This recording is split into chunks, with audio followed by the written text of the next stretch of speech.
We're here with Tim Meadows, who was on 10 seasons of Saturday Night Live, which at the time was the record. And he was the principal in Mean Girls, which is what you guys are super excited. Yeah. You know, you went through the airport yesterday. Do you get recognized every time you go through an airport or go out? Like, do you get recognized every day of your life? Yeah. Yeah. And do people come up and say, fill in the blank, I loved you in... Mean Girls. Mean Girls. Ladies like Man. Mean Girls, Ladies Man. Brooklyn Nine-Nine. I've been getting a Yeah. lot recently. Right. Oh, On nice. that show a few weeks ago. But it varies. I can usually tell by the age group or the sex of the person. Women. Mean Girl. Mean Girls. Women under 35. Mean Girls. 40 or 40, something like yeah. that. And then most Women people, over 35, Ladies Man, I guess. No. Women over 30, SNL. Just probably. SNL in Yeah, general. in general. Yeah. And then people recognize me from just the other, multitude of things I've been in. But, yeah. Yeah, I'm only scratching the surface here Yeah. off the top of my head. I know you've been in a ton of stuff. The funniest thing for me was my roommate. He texted me last night and goes, "Hey, can you ask Tim for his autograph? Like, the reason I became a radio DJ was because of him and Ladies Man." I was like, "What?" I was like, "Wait, what?" I was like, I'm going to bed, but I need to hear more about this story later. Okay. I didn't even know Ladies Man was a radio show host until I saw years later. I saw Ladies Man the movie, and it was a radio thing. But I thought he was just like a TV guy with a call-in show or whatever. I didn't know it was supposed to be a radio thing. We tried to make it different because of Wayne's World, so we don't want to do the same thing, which was the public access. Right. Star becomes big.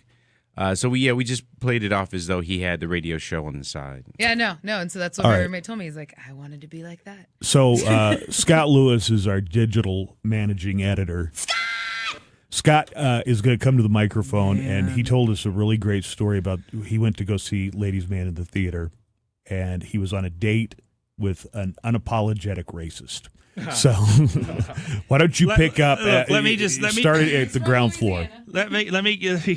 Let me give you the option of whether or not you want to hear this story, because it's not pretty. So in 3 sentences, the story is I went to see The Ladies Man with this woman because it was a film at the Cineplex that had the most black people in it, because she was a horrible racist and I wanted to punish her. Okay. Wow. Well, I want to hear the story again. Which is in itself somewhat racist, I guess, technically speaking. But why did you go on a date with somebody who was a terrible racist? This was somebody that I'd known like via the phone. Like, we'd kind of both worked in some radio stuff, and so we would talk with each other. And then, conversations would get longer, and then we were like, well, maybe we should meet, you know? Keeping in mind that at the time I'm 19 and a virgin. So yeah, like I'm gonna go meet this chick. She lives like an hour away. How old are you now and a virgin? 38, and keeping the fingers crossed. But so we meet up, and we both kind of have that moment where we're like, oh. Like we're neither of us are impressed with the other, but we're like the social contract kicks in, and like we're going to go on this date anyway. But you had already talked and stuff. We'd already talked, but we didn't. None of this came up. Like we were just talking about radio stuff, and she's kind of funny, and whatever. You didn't know what she looked like beforehand. No idea. There was no Facebook. There was not even a MySpace to where you could look this person up. This is the year Ladies Man came out, so it was in the theaters, right? 2000, I think, right? Yeah. So I'm in this town. I don't know. I'm not familiar with this town. You go to her town. I go to her town. How far is her town from your town? It's an hour away. Oh, geez. And it is the night where it is foggy. Everything is foggy and wet and rainy, and it's almost like you're in a hell dimension to begin with. So I start asking her, what do you want to do? And she, I don't know. And I'm like, you have to tell me. I don't know. Like, but all right, we passed a movie theater on the way in. Let's go watch a movie. So first we go out, we go to a pizza joint, we're eating pizza. And the conversation's kind of going okay. And it's like, oh, this maybe isn't going to be such an ugly evening. And then a black family walks in. Mother, father, 3 children. And she starts dropping the N-bomb. Oh, wow. I mean, like crazy in public. What? Is that a normal thing for that part of the country, or is that? I mean, I can't imagine it being normal for anywhere. No, it's not, because this particular town is a majority minority town. It's 80% black. So of all the places that you're going to do something like that, it's not okay. She shouldn't have been surprised by seeing the black. Exactly. It wasn't like, oh, they don't belong here. Like, no, they actually belong here more than you do. But so, like, now I'm just like, in what context? Like, hey, did you notice the ends who just walked in? Almost literally, yes. Like, oh, look at that, and then like, all right. Oh, a family of them. A whole group. Wow. You ever notice they rove in packs of family units? Look at them loving each other. Having a family night out and eating a wholesome pizza. Exactly. And this is I mean, obviously deep South. So if they got mad and things got ugly and a fight breaks out, they're not going to fight her. They're going to fight me. Only if you defended her. Well, only if I defended, because the first thing I'd be like is, I had nothing to do with this. And I'm not. So it's pretty horrible. And I guess now, obviously, as an adult, I would just be like, all right, this is not going to work. Yeah. But instead, you're 19 and a virgin. Were you still hoping to get laid, even with the racist? Kind of a little bit. And I mean, even knowing you were like, but story of losing listen. your virginity? No, actually, there's an interesting coda to this story that I don't think I told you guys earlier. But so I make a decision that, like, all right, now we are going to go to the place in town where I can find the most black people, just to annoy her, just so she's uncomfortable all night long. But of course, I don't know anything, so it's just the movie theater. And of all the films at the Cineplex, The Ladies' Man had the largest number of black people in it, just by default. Of course. And did she hate it?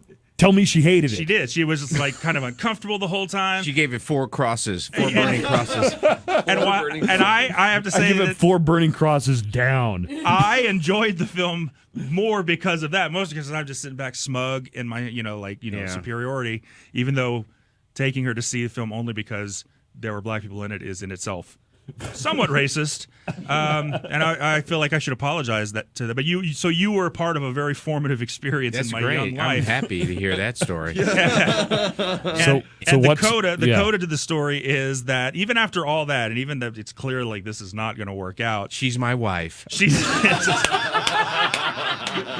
Now we have 3 kids. It's Louisiana. She's my sister. So she still makes it clear like it's still going to be a sure thing. And wait. She was making this known to you. This is a sure thing. Yeah, You're like definitely this is getting still like if you still want this, like this can still happen. And so I figure I'm going to bring her back to the station and drop her off. But turns out the station. You met her at a radio station? At a radio station in that town. Why didn't you meet her at her house? I'm getting shut up, Buzz. She doesn't have a car, so now I have to drive her another 45 minutes to her home, and the whole time she's out there, and she's like, I can't wait to introduce you to my grandmother. I thought you were going to say Grand Wizard. Well, I don't know. I didn't go inside. Good for you. I didn't. So at least that was.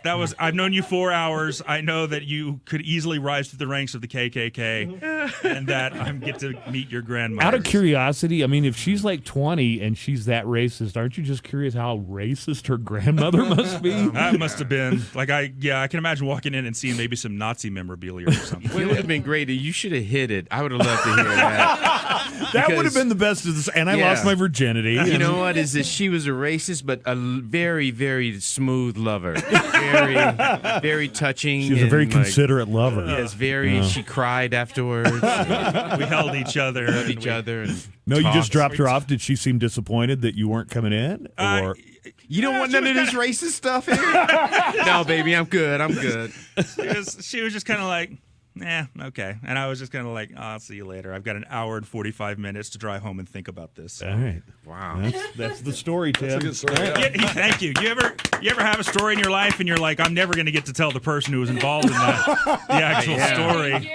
Wow. So thanks for making the ladies, man. It was important for me. I'm happy. And she got to see my black ass in Ladies Man too. So that's great. And it made her uncomfortable. Wait, so you know what, Scott? Can I? So you kind of said the same thing to me on Wednesday. Can I say that? Can I mention that? What you said to me on Wednesday or no? Yeah, I guess. What? Because I asked him to come out to my open mic. Yeah, he said he didn't. He didn't, and I was like, "What's the deal?" And he's like, there's like a girl. Well, It's like a sure thing. So Yeah, it's like I can go see your open mic, or I can do other things. So yeah, so I have lost my virginity. Well, good. You weren't there for that. was though, it? so, Did you no. go? Did you take her to an alt-right rally? yeah. What happened on Apparently, this date? sure things can take over your mind. Look, pretty whatever easily. works. Okay, look. All right. They spent the evening at the comment section of Breitbart. Beggars can't be choosers. All right, I'm just no. It's not like that at all. So thank you. I actually dated a racist one time too. Oh, Yeah. okay. This is Ian. Good, Ian, what's your last name? But I'm not alone. Ian Lara. Hey, Ian Lara. Yeah. Ian is doing the comedy show with Tim Meadows. Yeah, this I'm in weekend. town from New York All right. with Tim. Yeah. All right. So you dated a racist. Yeah, she was racist. Cause I'm actually Hispanic. I'm from the Dominican Republic. Oh, all right. So, but I'm black. You can't see me. I'm black. But Radio people, that's for you. yeah, You can't see him. I'm black. And then she was racist to black people, but like the stuff that she said about black people like applied to me too. But Where was she from? She was white, but she liked Spanish guys. But she would be like look But at did these you meet dark on monkeys. And I'm like, I'm a dark monkey. Like, Wait. But she was saying this stuff, and you were right there with her. yeah, I mean, but she categorized me as Hispanic. So So that's how she viewed you. She only Yeah. viewed you. But she was talking about complexion, and I'm dark. So she's a colorblind racist. yeah.